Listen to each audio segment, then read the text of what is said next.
Hey guys, welcome back. We're coming in today with another short video. This time we're going to be talking about 911 hangups and why dispatchers always call phones back whenever a phone dials 911. So, you may have even experienced before, maybe your child got a hold of a phone, even if it's disconnected. Maybe you held the power button too long. Maybe your smartwatch called.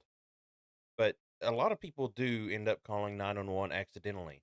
But sometimes they don't understand why dispatchers always call back to that phone.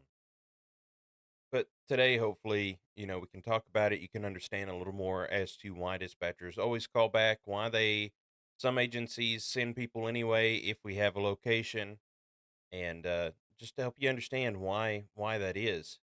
So, whenever you receive a 911 call, as we've mentioned in the previous one of our previous videos, you always assume the worst or prepare for the worst and hope for the best. So that's kind of what dispatchers have to do on 911 hangups. We have to assume that there's a real emergency occurring, and so we call back to see if there is. The best thing to do when a dispatcher calls back is to be completely, I guess I would put it compliant, be completely compliant with them and let them know, like, yeah, I accidentally held the button on my watch too long or whatever the case is, and let them know what's going on. And if they ask for your name and all of that, be sure to give it to them. A lot of times people get upset when we ask like their name and number. It's like, well, you called me back. Don't you already know? Well, I mean, yes, we do kind of know, but we have to confirm it, make sure we're talking to the person that owns the phone, that kind of thing. And we call back to see if there's an emergency. And we can pick up on cues sometimes as to if there is or isn't. A good majority that we call back, like I said, it is accidental. They held the power button too long on their phone, which automatically sends it into emergency mode, or they held the button on their watch too long, which activates the emergency mode. Sometimes their kids get a hold of their phones. A lot of times it is truly accidental. And in those situations, as far as my agency, if we don't pick up on any yelling or disturbances in the background, or we don't pick up on any verbal cues that something else may be wrong, then we'll gather your name, possibly confirm your number and where you're at, and make sure our location services is doing what it's supposed to be doing. Um, then we will make the determination from there and send or not send officers. It also depends on the resources available,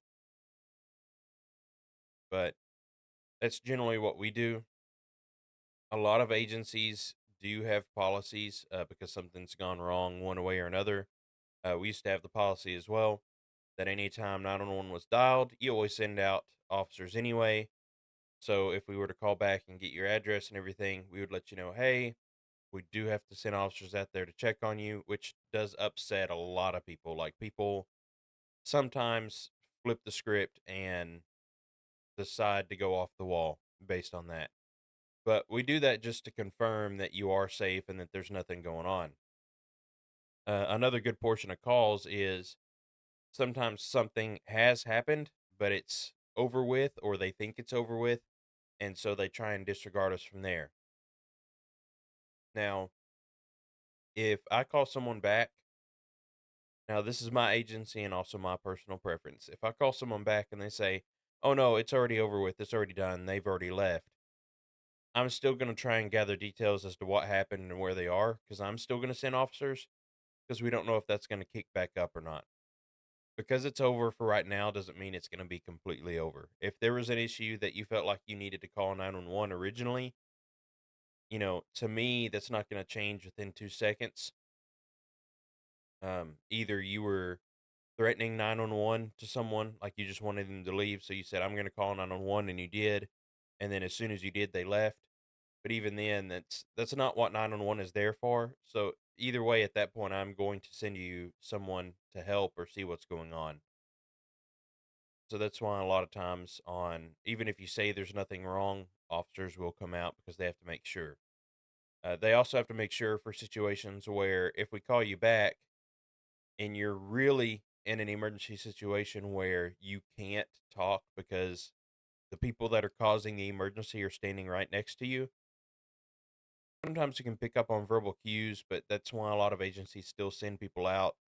Um, Not everybody is the best at picking up cues over the phone, which is fair. It's over the phone, and everybody has a different tone of voice, but that's why a lot of agencies will just send someone anyway, just in case it's a situation where that person can't really talk and be truthful about what's going on.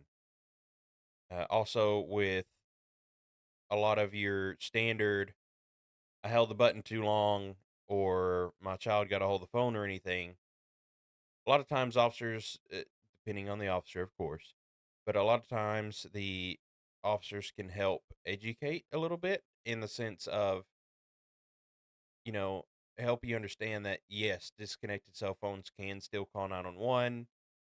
And here's that if you don't want your side button to call 911, here's how you go into your settings and disable that.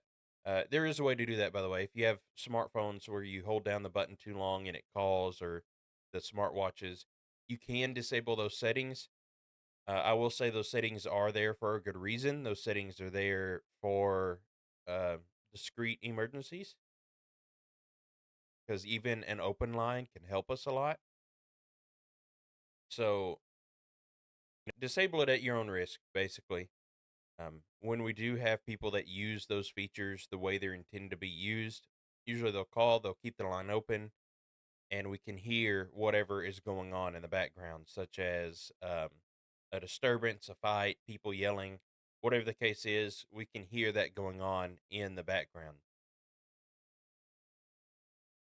Um, Another instance of 911 calls where they may not be an actual 911 call is now, and this I've noticed this like the past 2 years or so, mainly. A lot of your newer phones, especially iPhones, have crash detection, or if you have Life 360, which I know tons of people in this area do now. Even I do. My wife and I kind of just keep eyes on each other to see where we're at, get our timing together, make sure, not make sure we're where we're supposed to be in a controlling sense, but more in a "Are you okay?" sense, right? So with the Life 360 and a lot of iPhones and different services and smartphones, they have automatic crash detection, which if they detect a certain amount of G force or a certain amount of force exerted on your phone or watch or whatever, it'll automatically dial 911. This has been like a half and half thing, instead of like majority this or majority that. Half the time, it seems like sensitive enough that if you drop your phone, it'll call. So half the time, it's like someone dropping the phone, they left it on top of a car, something of that nature, and then half the time it is actually a crash. So it has helped out in a lot of crashes. It's also hindered in some crashes. I know our officers have gotten a few DWIs because the phone automatically dialed 911. The person that was in the crash definitely does not want any kind of emergency services there because it's a DWI. They know they've been drinking, they know they've crashed, they don't want anyone there. But we get the call, we call back, and every time I've picked up on that, or every time I've had that happen, it's not "Oh, I just dropped my phone." It's always, "Oh, what? No. No, I don't need 911. No, I don't need anybody here. Please don't send anybody here." And then they get upset, they hang up or whatever the case is, and yeah, they definitely don't want people there. But we have gotten a couple of DWIs that way. So that's nice and helpful in ways that you wouldn't expect. Whenever we do have a hang up, and particularly when we had the policy that we always send officers, I've said before, location stamps for 911 calls are not always accurate, right? So if it's just an open line, or we call back and the person's not really cooperative in giving their address or anything, we kind of have to go with what we have. And if it sounds like something we need to send officers to, especially, or back when we sent them to everything, we would try and get a general location. So, like, let's say it's a local hotel. There's no way we're going to know which room it is, right? Some hotels do have the ability, though, if you call them back and talk to the clerk, they can say, "Oh, yes, that 911 call came from this room number." But a lot of times you won't be able to tell which room it came from. So what we'll do in situations like that is send an officer to the area or to the location, kind of take a walk around, speak to the clerk real quick, do a drive around the hotel, looking and listening for yelling and stuff, and then they'll leave because there's no way for us to find the exact location. We also have a very large industrial type plant. It's a food plant. I guess technically food. They turn stuff into food. I'll say that. We have a very large industrial plant in our district, and we get it. I would not be surprised, and I would venture to guess at least 4 to 5 911 hang up calls from that location every single day. And the facility is so large, there's no way for us to tell exactly where it came from. And, it has tons of freezers and processing facilities, places with equipment, places with loading and unloading. There's there's just no way to tell exactly where it came from because a location stamp on 911, as we've discussed before, is generally accurate within 100 yards. That's a whole football field. And at this particular location, a whole football field worth of stuff is probably, you know, 10 or so freezers, probably about 5 or 6 production lines, and the amount of people in that area would probably be, I would venture to say, even over 100 people in that one particular area. So it would be very difficult to find someone that actually called 911. Plus, with the restrictions to that facility and being FDA regulated and everything, or USDA and FDA regulated, the officers can't really go with all their equipment and everything into those areas. They would have to put on one of the worker suits and everything. But a lot of times we'll send them to drive around the area because that also is an area known to have a lot of disturbances, thefts, car crashes. So they'll take a drive around the parking lots, make sure there's nothing going on, and then head back. But situations like that, you just kind of have to, like I said, prepare for the worst, hope for the best.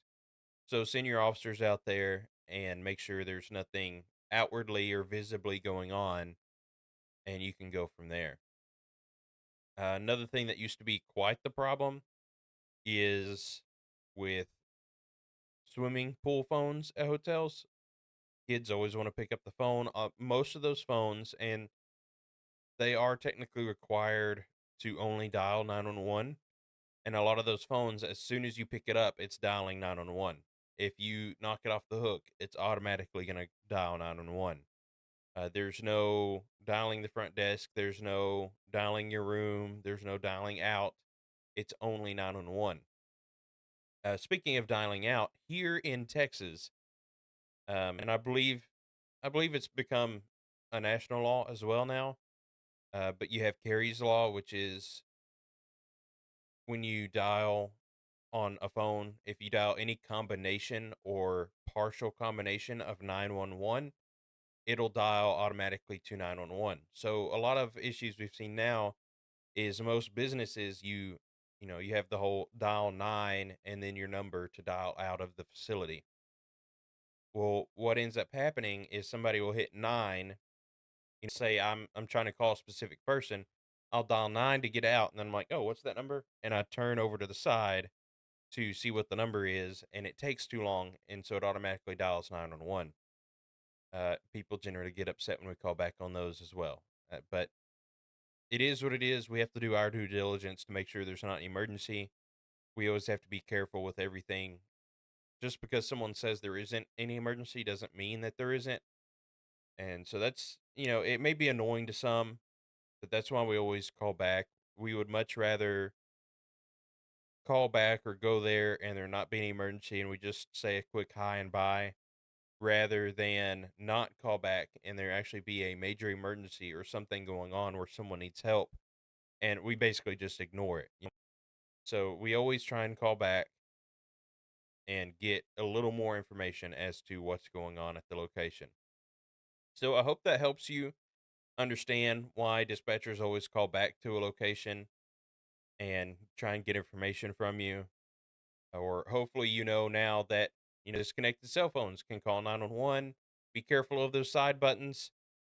I've found also, just through as many people calling 911 and just through personal experience, if you have a smartphone, it feels awkward to do it and it feels like you're going to break your phone. But if you have an issue with your phone dialing 911 like that, or opening random apps, or calling random people, the typical butt dial, if you take that smartphone screen and face it away from your body, whichever pocket or however you have it, if you take the screen and just make sure it's facing away from your body, sometimes that does help, because with some fabrics and stuff, you know, that your phone can still tell that there's skin behind it, basically. And so it'll unlock and dial numbers and things like that. But if you have it away from you, it's away from your skin contact, it's away from the moisture, you get out, you get sweaty, all that. So if you face your phone screen away from you, then a lot of times it can help prevent some of those issues. Again, I hope you've learned something today. I hope that you enjoy these videos. I hope they help someone somewhere. But until next time, we'll see you.